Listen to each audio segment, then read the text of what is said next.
সকাল বন্ধুরা, আমার ওয়ার্ল্ডে তোমাদের আরও একবার স্বাগত। আশা করি সবাই খুব খুব ভালো আছো। এই বৃষ্টি ভেজা সুন্দর একটি সকালে তোমাদেরকে জানাচ্ছি আবার শুভ সকাল। আমার টোনাটো এখন বেয়ে বেয়ে একদম উপরে উঠে, আর এখন কিন্তু ও বেরও হয়ে যায়। আমি কিছু নতুন গাছ রোপণ করেছি, আর এটাতে যেন ছোট ছোট ফুলের কলিও এসেছে। আর এই যে পোলাও পাতা আর এখন তো প্রতিদিন বৃষ্টি হচ্ছে, যার কারণে প্রতিটা দিন হচ্ছে পানি দিতে হয় না। তাই আজকে ভাবলাম একটু বারান্দার গাছগুলোর সাথে একটু দেখা সাক্ষাৎ করে আসি, আর তার সাথে তোমাদেরও একটু দেখিয়ে দেই। জানো তো, এই সকালবেলা এই বারান্দার সবুজ ছোঁয়াটা দেখলেই না চোখটা একদম জুড়িয়ে যায়, একদম ফ্রেশ লাগে। যেহেতু আমরা নিচতলায় থাকি, ততটা গাছ রোপণ করা যায়ও না, আর যেহেতু আলো বাতাস পাই না, তাই কিন্তু যতটুকু করেছি যদি বেঁচে থাকে তাহলে না খুব শান্তি লাগে।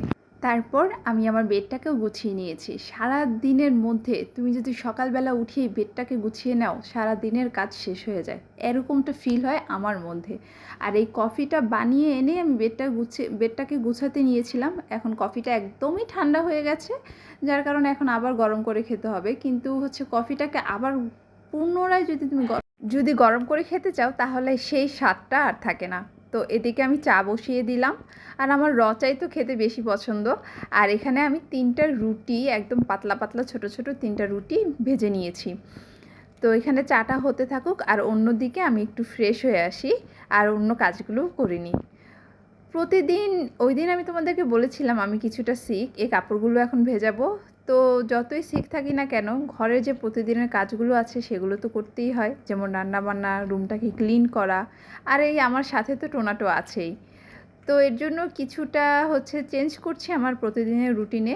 যেমন হচ্ছে প্রতিদিন একটু হলেও যোগা করছি, আর এখানে হচ্ছে অল্প করেই শুরু করেছি, কিন্তু প্রতিদিন করার চেষ্টা করছি। কেন জানি মনে হচ্ছে এই ধারাবাহিকতাটা ধরে রাখলে আমি হয়তো মেন্টালি এবং ফিজিক্যালিভাবে একটু ভালো মতো সুস্থ হয়ে যেতে পারবো।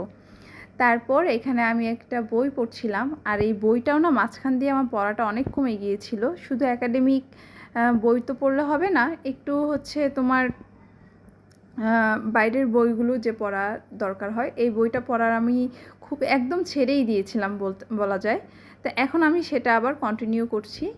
তো আজকে 2 দিন হলো কন্টিনিউ করে আমার খুবই ভালো লাগছে, আর আগে থেকে শরীরটা একটু ভালো লাগছে। কিন্তু আমার বিশ্বাস যে আস্তে আস্তে এটা ভালো হয়ে যাবে, বা খুব আর একটু ভালো খাওয়া দাওয়া, একটু রেস্ট, এতটুকুই মনে হয় ভালো হয়ে যাব। তো তারপর আমি নাস্তাগুলো কমপ্লিট করে নিলাম।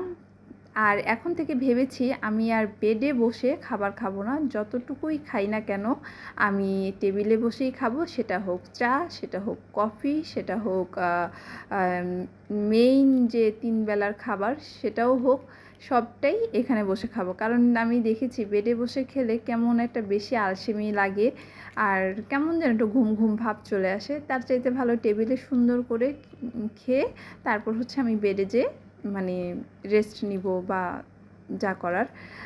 তো আমি এদিকে টেবিলটাকে গুছিয়ে নিচ্ছি। এই যে আমরা যে বলি না বন্ধুরা, যে হচ্ছে অসুস্থ হয়ে পড়ে থাকলে আসলেই আমি দেখেছি, যখন আমি এতটা দিন যে সিক ফিল করতাম, শুধু জানো তো রান্না করেছি, ঘরটা কোনো রকম ক্লিন করেছি, আর শুয়ে থাকতাম। ভালো লাগছে না, শরীরটা এত উইক লাগছে, কিন্তু কি করব। তো এখন যে একটু সুস্থতা ফিল করছি, এখন বুঝলাম যে আমি অসুস্থ থাকলে পুরো ঘরটাই অসুস্থ থাকে, এবং পুরো ঘরটাই না কেমন অন্ধকার হয়ে যায়। কারণ ভালো মতো সব কিছু ডাস্ট ক্লিন করা, তোমার সব কিছু গুছিয়ে রাখা, গুছানো, এসব কে করবে বলো? তো তাই আমি বলবো আমাদের প্রত্যেকটা গৃহ রাজকন্যার উচিত তাদের নিজের যত্ন নেওয়া এবং নিজের দিকে খেয়াল রাখা। তুমি ঠিক থাকলে সব কিছুই ঠিক থাকবে। তারপর চলে আসলাম আমার সকালের যে থালা বাসনগুলো ময়লা হয়েছে সেগুলো হচ্ছে রান্নাটা বসাতে হবে। তার আগে আজকে তোমাদের সাথে একটা সুন্দর জিনিস শেয়ার করছি। একটা হাঁড়িতে কিছু পানি নিবে, আর আমরা তো প্রতিদিন আমাদের এই জিনিসটা কাজে লাগে। তো দিয়ে দিলাম আমি একটু ব্লিচিং পাউডার, আর তোমরা চাইলে এখানে বেকিং সোডাও দিতে পারো, কিন্তু ব্লিচিং পাউডারটা দিলে আরও বেশি ভালো হয়। তারপর আমি এখানে দিয়ে দিব হচ্ছে সার্ফ এক্সেল বা যে কোনো সাবানের পাউডার তোমরা এখানে ব্যবহার করতে পারো। যেহেতু আমরা সার্ফ এক্সেল ইউজ করি, তাই এখানে আমি সার্ফ এক্সেলটাই দিলাম। দেওয়ার পরে এটাকে একটু হাত দিয়ে মিক্সড করে নিবে। আর যেহেতু ব্লিচিং পাউডারটা একটু দলা পাকিয়ে থাকে, তাই একটু হাত দিয়ে মিক্স করার কথা বলছি। আর যদি তোমরা না চাও বা অন্য কিছু দিয়েও তোমরা হচ্ছে এটাকে ভালোভাবে মিশিয়ে নিতে পারো। এটা কেন করছি দেখো, আমরা যে হাঁড়ি পাতিল প্রতিদিন মাজি, এই যে আমাদের রান্নাঘরটা থেকেই আমাদের পুরো পরিবারের শক্তি বা ভালো থাকাটা শুরু হয়। এই যে এই মাজনিগুলো দেখছো, এগুলোতে কত যে জীবাণু থাকে যার কোনো ভাষা নেই। আগে আমি হচ্ছে 2 দিন পর পর এগুলো এইভাবে ক্লিন করতাম, কিন্তু এখন হচ্ছে বেশি বিজি হয়ে যাওয়ার কারণে আমি সপ্তাহে একবার করি। তোমরাই দেখতে পাবে এগুলো আস্তে আস্তে ডিম করে বসিয়ে দিবে, পানিটা যখন শুকিয়ে আসবে দেখো কত পরিমাণে ময়লা বের হয়েছে। তার মানে বুঝতে পারছো কী পরিমাণে ময়লা এগুলোতে ছিল। এখন আমি একদম ক্লিন পানি দিয়ে সুন্দরভাবে ধুয়ে বাস এটা রেখে দিব। আর এরকম ফ্রেশ থাকলে না ওই মাজনিগুলো দিয়ে মাজতেও কিন্তু বেশ ভালো লাগে। আর কী পরিমাণে ময়লা, আমিও তো অবাক হয়ে যাচ্ছি। এবার চলো রান্না বান্নার পর্বটা শুরু করে দিই। আমি না আগের রাতেই এগুলো সব কিছু কেটে রেখে দেই, তাহলে হয় কি তার পরের দিন যখন আমি রান্না করতে যাই শুধু হচ্ছে রান্নাটা বসাবো আর যে বাটা মশলাটা আছে বাটা মশলাটা করব। আমরা যারা ওয়ার্কিং ওমেন আছি তাদের জন্য এটা হতে পারে বেস্ট অপশন। আর এর তো মানে কোনো বলাই লাগে না, সব কিছু যদি করা থাকে তাহলে দেখবে রান্না করতে কিন্তু এতটা সময় লাগে না। তাই আমি আগের দিন রাতেই বা যখন সময় পাই তার পরের দিনের কাজ এই রান্নার কোটাকুটিগুলো করে রাখি।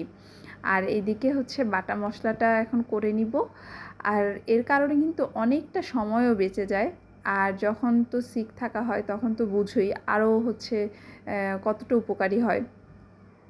তো আমি বলবো তোমরাও যদি এই টেকনিকটা ফলো করতে পারো তাহলে তোমাদের জন্য ভালো হবে। আজকে করব পাবদা মাছ দিয়ে, আলু দিয়ে আর টমেটো দিয়ে একটা ভুনা ভুনা টাইপের, একটা চচ্চড়ি টাইপের হচ্ছে রান্না করব। আর আর তার সাথে করব করলা ভাজি। ইতিমধ্যে মনে হয় তোমরা দেখেই নিয়েছো সে করলা ভাজিটা করেছে। আর অন্য সাইডে আমি আমার জন্য একটু রান্না করে নিলাম। আমি কিন্তু এর মাঝে শাওয়ারটা করে নিয়েছি, তো নিজের জন্য হচ্ছে একটু ফ্রেঞ্চ ফ্রাই করলাম যেহেতু বৃষ্টি হচ্ছিল। আর হচ্ছে 1 কাপ চা।